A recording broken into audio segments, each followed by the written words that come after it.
Hello, my sweet friends. Thank you so much for stopping by. My name is Becky, and welcome to Kinda Shabby.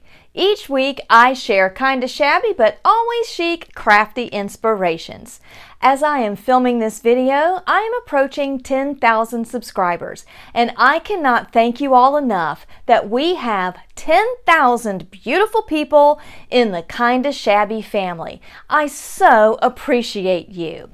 And to celebrate, I've got a couple of things to announce. First of all, I am opening my Etsy store, and I did do a video on that, and I'll link that below for you if you're interested in popping in and seeing what will be available. Second of all, one of the projects that we'll be making today will be sent to a subscriber of my channel. So stay tuned for the announcement on how you can actually win one of these projects.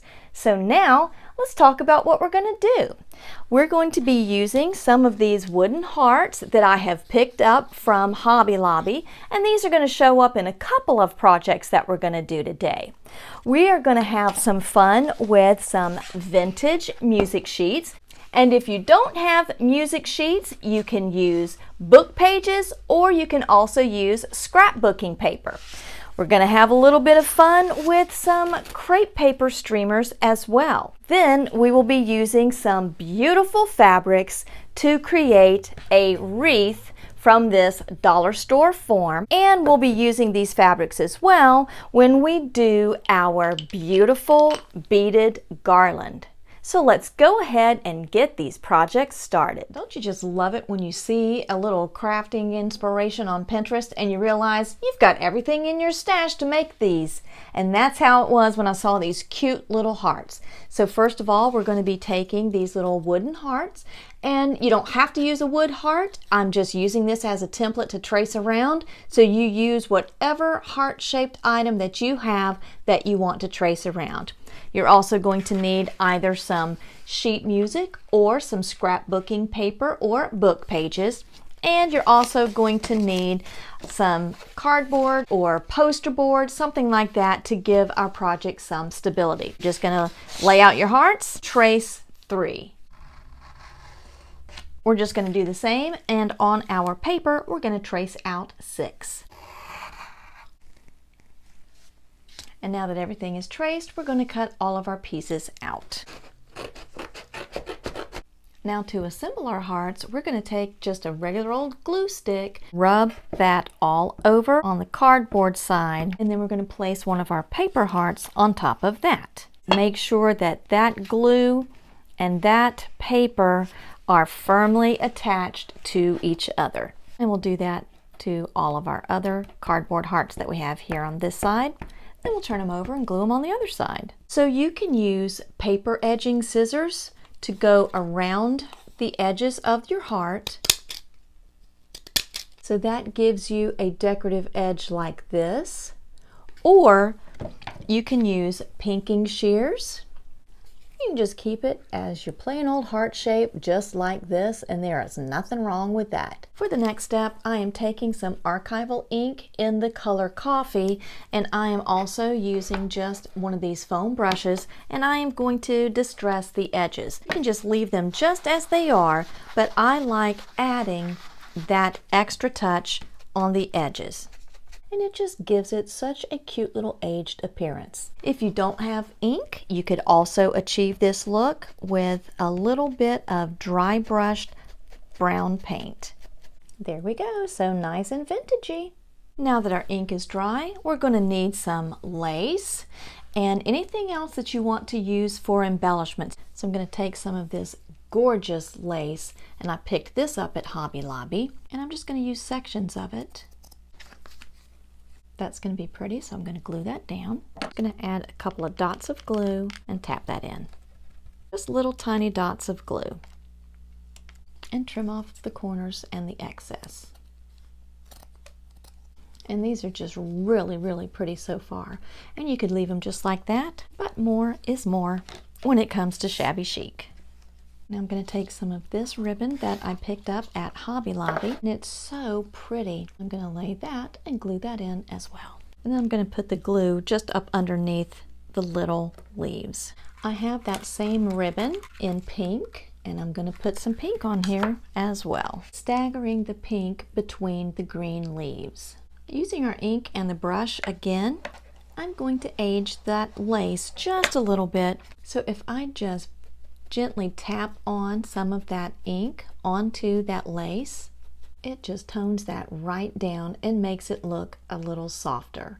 I didn't have any ivory lace, which would have worked very well, and I wouldn't have to do this aging technique, but if all you have is bright white, just tone it down with a little bit of ink. I love using these little paper flowers. They are just so beautiful. It's covering up a little too much of my lace. I'm going to take some scissors and trim off what I don't want. When I glue that down, it's not going to cover up all my pretty lace.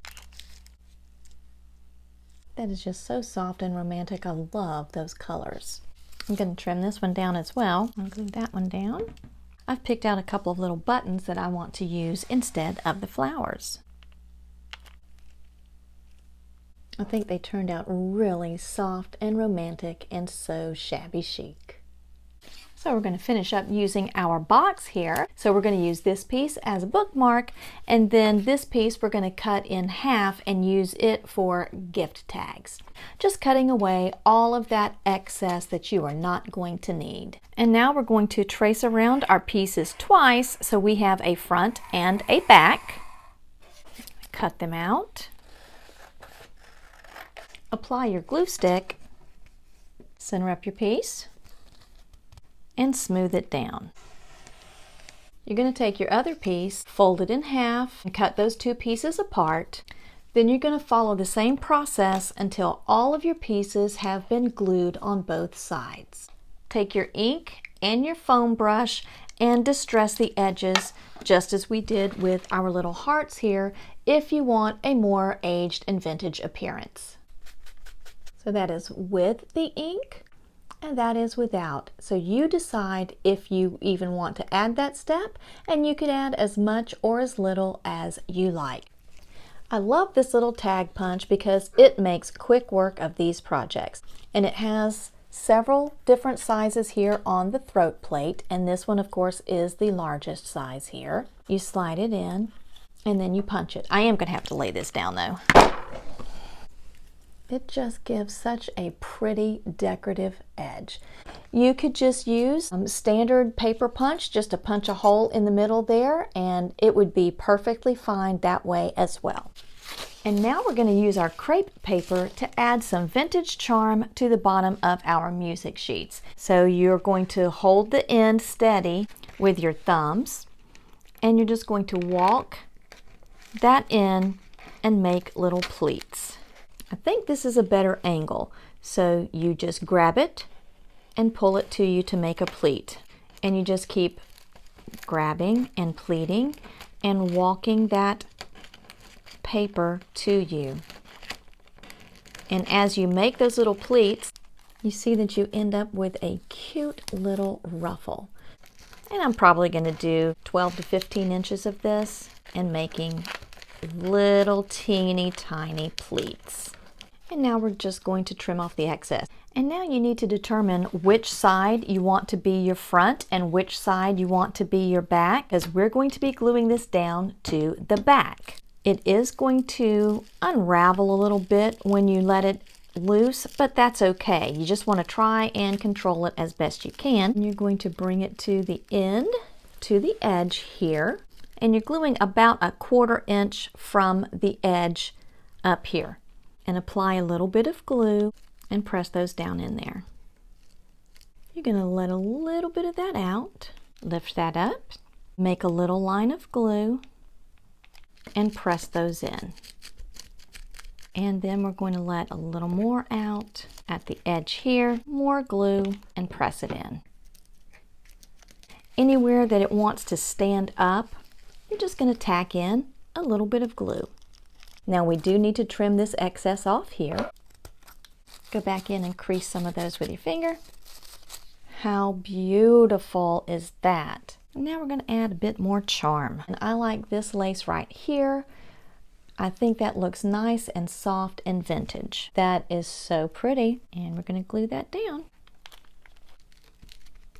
trim our excess. And because I like the back to be pretty too, I'm going to put some along that edge. And now I'm going to take some ribbon and put that through at the top.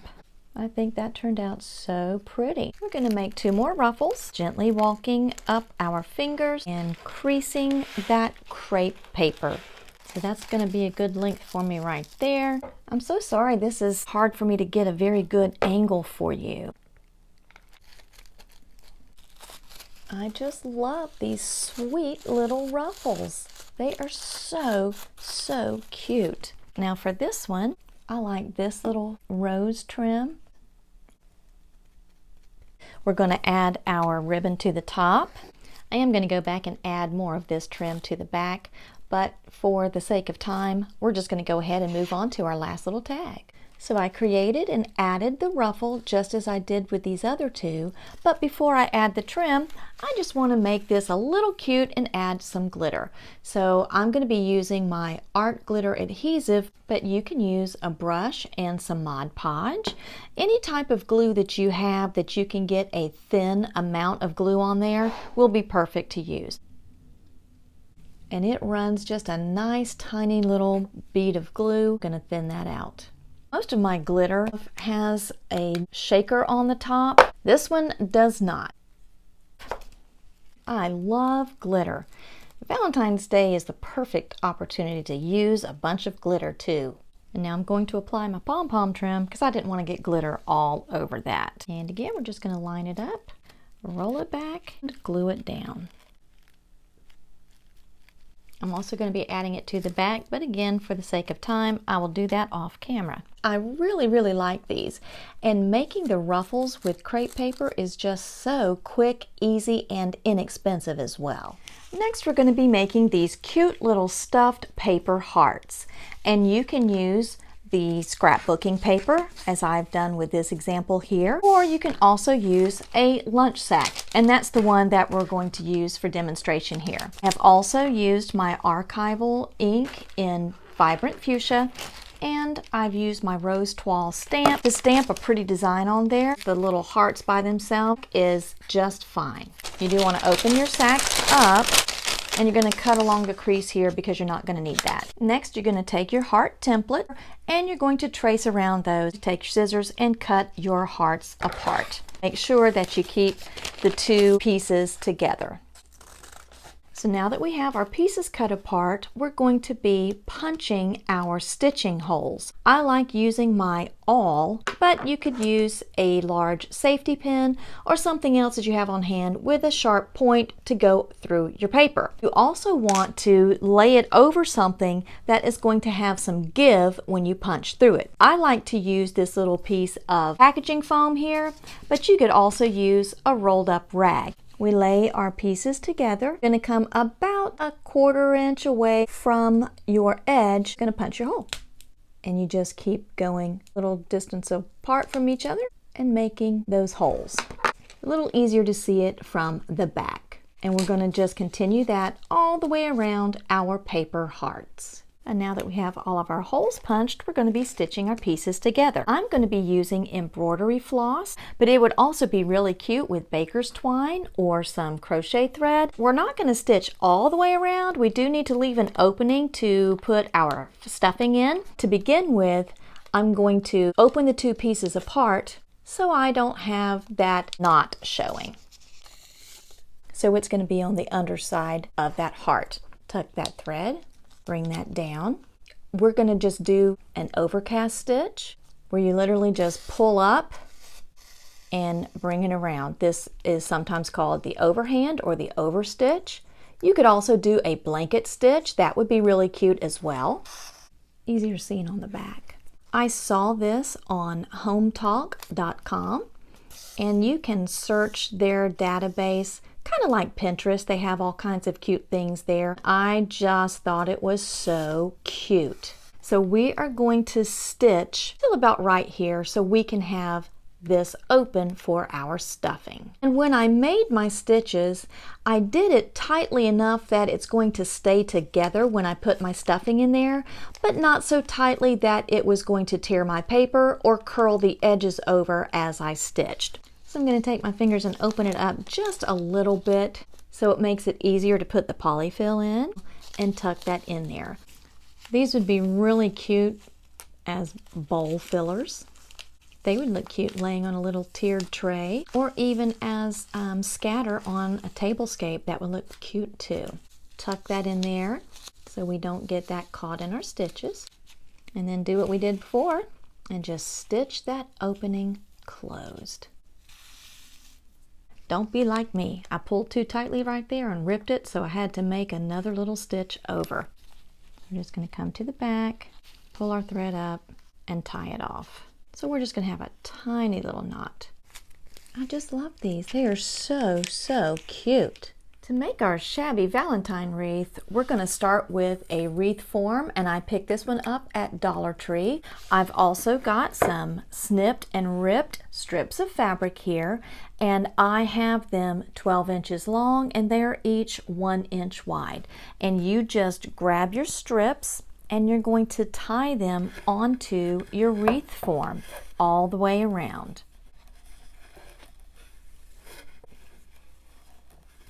And we're going to push those together so we cover up that green. And you're just going to tie your strips all the way around your wreath. And then when we get all of those strips on there, we are going to add some embellishments to make it look oh so shabby chic.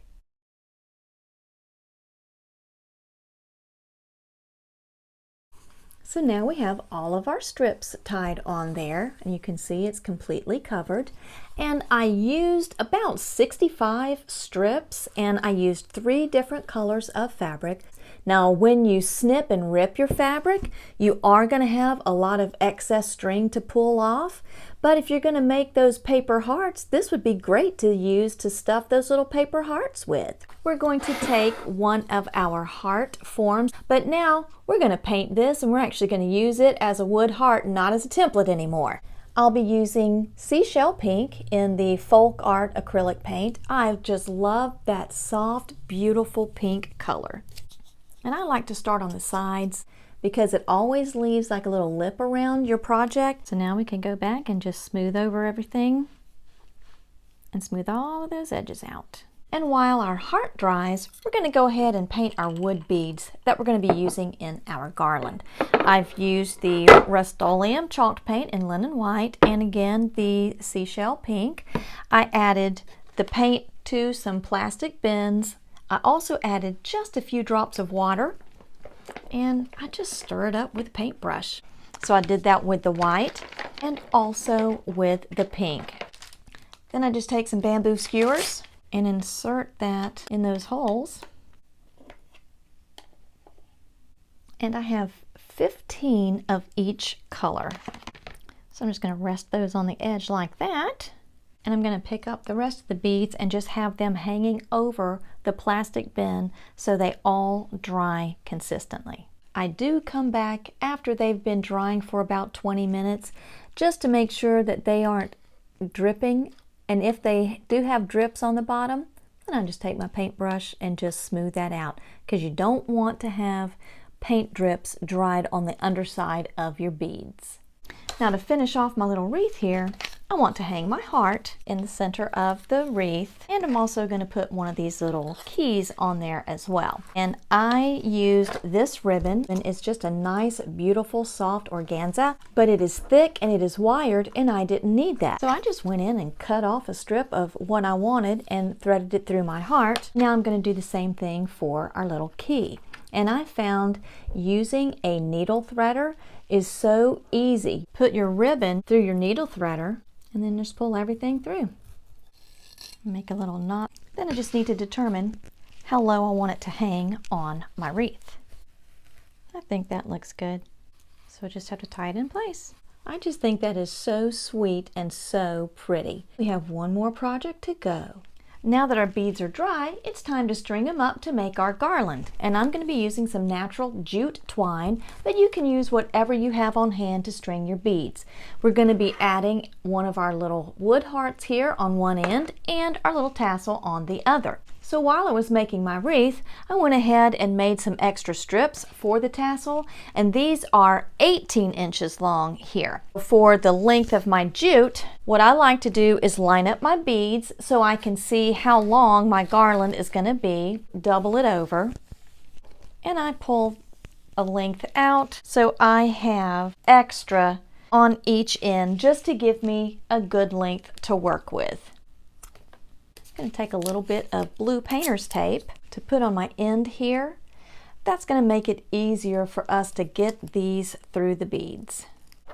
I'm going to put one on and I'm going to bring that almost all the way to the end. So I'm just going to have a loop left right there. So I'm going to set this aside for just a second while I put my tassel together, and we're going to attach our tassel to this end.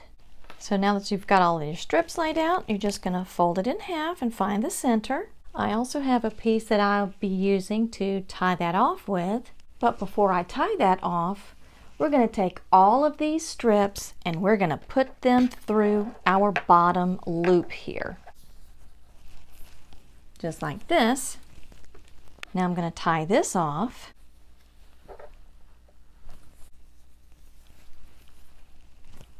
And now you're just going to take and make a knot at the top of your tassel and pull your bead over that knot. So that's what you have right now. And then I'm going to come down just a couple of inches and I'm going to take another strip and just make a cute little head for our tassel. You don't have to do this. You could just leave it long and shaggy.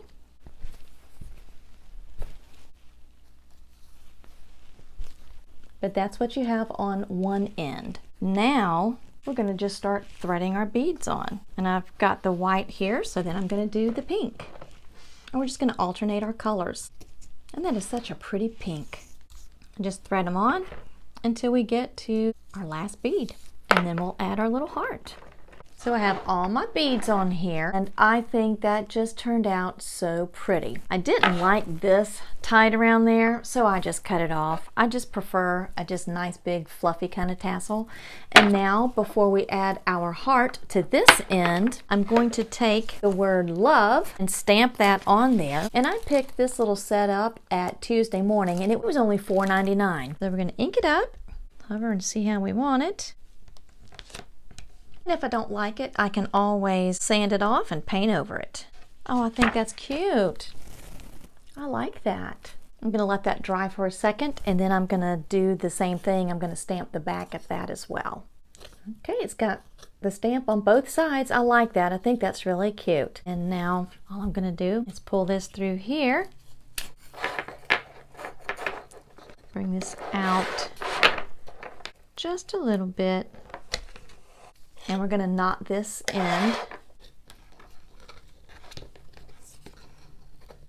Clip that off. That is so cute. You'll have to tell me what you think if you think it's adorable too. When I filmed the intro for this video, I was just under 10,000 subscribers. By the time I finished with the last craft, I had actually surpassed 10,000 by just a teeny tiny bit. So it is that last craft, our beaded garland, that I want to be sending to one of you as a thank you. I so appreciate that you show up every week to watch a middle-aged woman teach crafts. I, from the bottom of my heart, thank you so much. To be eligible to win the beaded garland, you need to do several things. First of all, you need to be a subscriber who lives in the United States. I love my international subscribers, and I do apologize that I cannot ship this internationally. You also need to comment Heart Garland. Then in my follow-up video, I will be posting the name of the winner, and I will also post the winner's name on my community page as well. So now, let's take a closer look at how all of our projects from this week's video turned out.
Thank you so much for being here today. I wouldn't have a channel without you.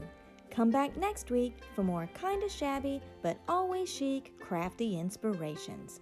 And until next time, my sweet friends, be blessed.